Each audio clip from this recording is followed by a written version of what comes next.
¿Qué quedaría de tu fe si Dios permitiera que el acusador tocara no solo tus posesiones, sino también tu cuerpo, tu dignidad y tu silencio?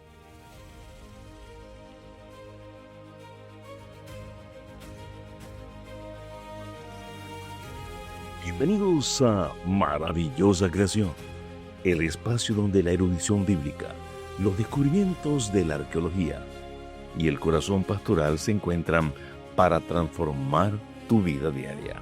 Un podcast dedicado al estudio profundo de las Escrituras desde una perspectiva teológica. Viajemos al corazón de la historia para descubrir cómo la providencia divina puede rescatar a alguien del abismo más profundo.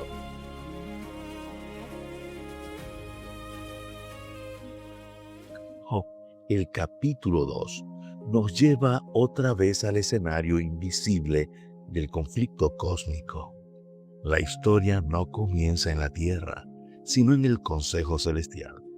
Los hijos de Dios se presentan delante de Jehová y entre ellos aparece nuevamente Satanás, el adversario, el acusador. Job ya ha perdido sus bienes, sus siervos, sus hijos, pero Satanás no se da por vencido. Sus argumentos son crueles. Job sigue siendo fiel porque aún conserva su salud. Entonces pronuncia una frase cargada de sospecha: piel por piel. El hebreo presenta una expresión que sugiere intercambio, trueque, sustitución. Satanás está diciendo que el ser humano puede perder muchas cosas mientras conserve su propia vida, pero que si se toca su piel, si se toca su cuerpo, entonces revelará su verdadero carácter. Aquí el conflicto no solo es humano, es espiritual. Satanás no está atacando únicamente la salud de Job, está cuestionando la autenticidad de la adoración humana y el carácter del gobierno de Dios. Su acusación implica que nadie sirve a Dios por amor, sino por conveniencia. Según él, la fe es un contrato. Dios bendice al ser humano mientras éste obedece. Dios protege al ser humano que le adora. Pero si la protección desaparece, la adoración también caerá. Por eso Job no trata solamente de enfermedad, dolor o pérdida. Trata del juicio de la integridad. Trata de si una persona puede amar a Dios cuando ya no entiende lo que Dios permite. Dios permite la prueba, pero establece un límite. Guarda su vida. El verbo hebreo, shamar, significa guardar, vigilar, preservar. Esto revela una verdad poderosa. El mal puede actuar, pero no gobierna. Satanás puede tocar el cuerpo de Job, pero no puede tocar su vida. Puede producir dolor, pero no puede obligarlo a pecar. Puede presionar desde fuera, pero no puede decidir la respuesta moral desde dentro. En esta escena, Dios no desaparece. Dios pone fronteras.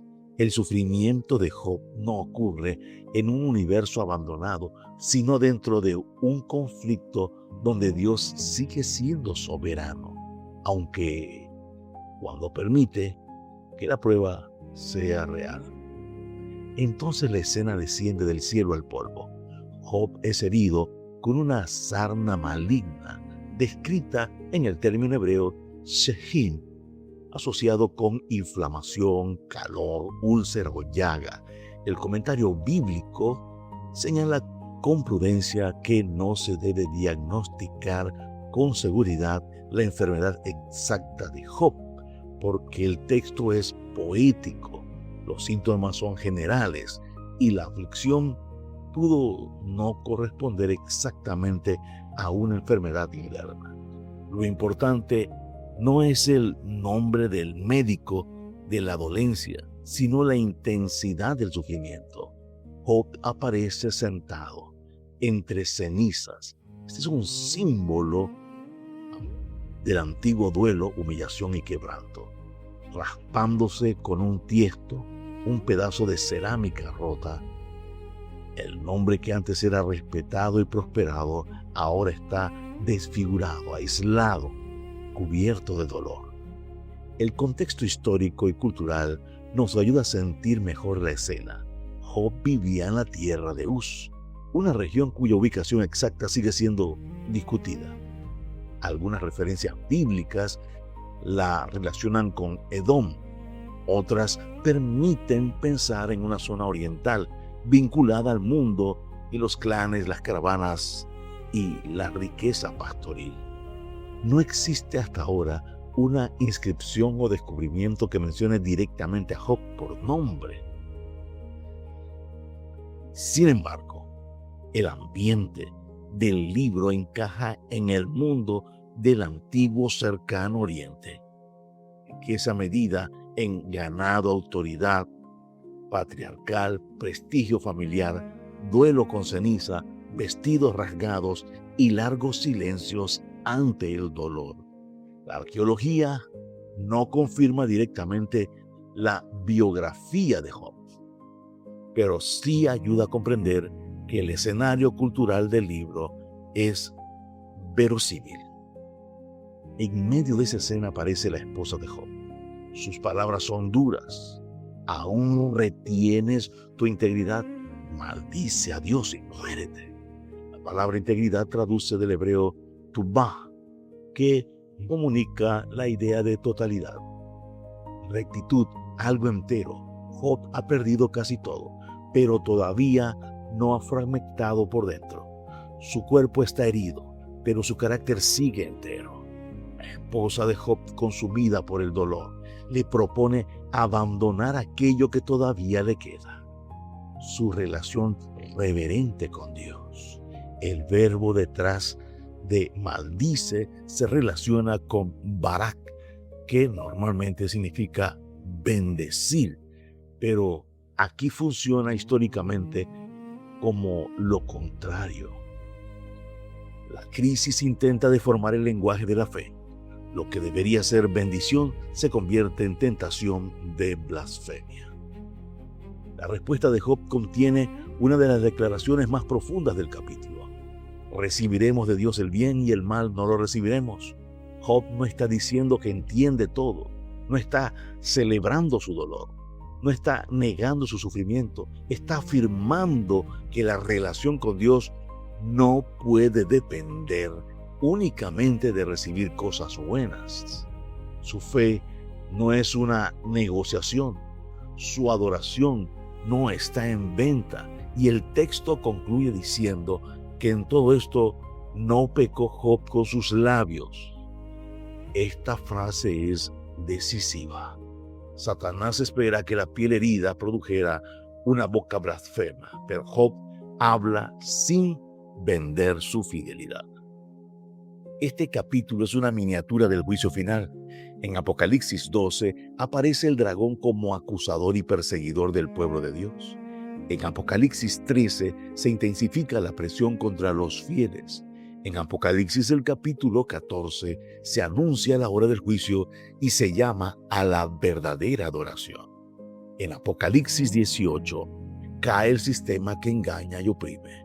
En Apocalipsis 20 el mal recibe su destrucción. Job, el capítulo 2, no describe todos esos eventos, pero sí revela el principio que lo sostiene.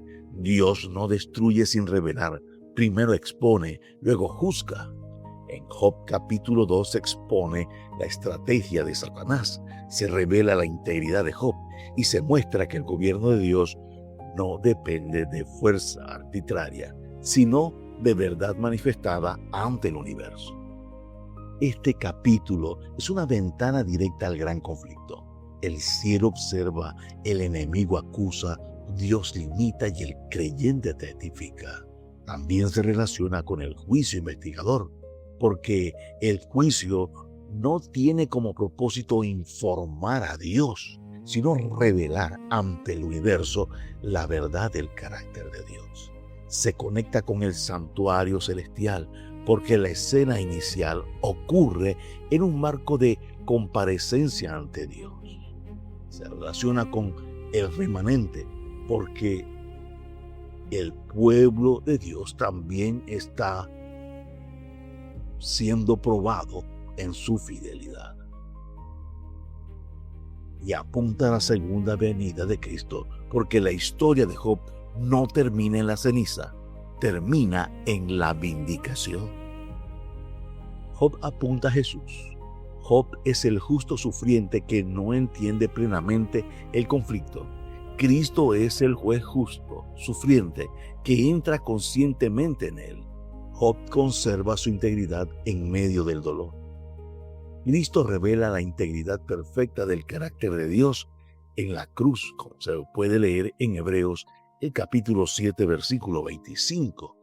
Presenta a Cristo como el intercesor que vive para salvar, como podemos leerlo en Colosenses, el capítulo 2, versículo número 15. Declara que Cristo triunfó sobre los principados y potestades. Job necesitaba de un defensor. Cristo es ese defensor. Job resiste al acusador. Cristo lo derrota definitivamente. La pregunta es inevitable para nosotros. ¿Qué está sosteniendo tu fe? ¿Qué está sosteniendo tu salud? ¿La estabilidad o la respuesta inmediata? La bendición visible. Job nos confronta porque muestra que la verdadera fe no se mide solo cuando todo va bien, sino cuando la vida se siente entre cenizas y todavía decide no blasfemar. Tal vez hoy no lo entiendas todo. Tal vez hay heridas que no tienen explicación. Tal vez nuestra oración parece chocar contra el silencio, pero Job nos enseña que la integridad no consiste en no sufrir, consiste en no permitir que el sufrimiento falsifique el carácter de Dios. Su cuerpo está roto. Su esposa lo empuja hacia la rendición. Sus amigos todavía guardan silencio. El acusador espera una blasfemia. El cielo observa. Y Job no maldice, no entiende, pero no abandona. No tiene alivio, pero conserva reverencia. Está sentado en ceniza, pero su fe sigue de pie. Este capítulo de Job enseña que puede haber una piel herida y aún así un corazón entero. Enseña que el juicio revela lo que la apariencia no puede mostrar. Enseña que Satanás puede tocar circunstancias, pero no puede comprar una fe verdadera. Y enseña que Dios permite la revelación del conflicto, no para destruir al fiel, sino para vindicarnos. Amado Padre Celestial, Señor, cuando mi vida sea llevada al polvo y no entienda sus silencios, ayúdeme a conservar la integridad. Guarda, Señor, mis labios cuando el dolor quiera convertir mi adoración en amargura. Enséñame a confiar en Dios. Enséñanos, Señor, a confiar en Cristo, nuestro intercesor y defensor, y permite que aún en la ceniza de mi fe testifique que usted es digno de ser amado, porque ¿quién eres? No solo por lo que das. Amado Padre Celestial, gracias, Señor, por permitirnos la oportunidad de utilizar estos recursos radiofónicos, estos recursos en línea, las redes, en YouTube, con la intención de presentar a Cristo. Que así sea, Señor, en el nombre de Jesús. Amén.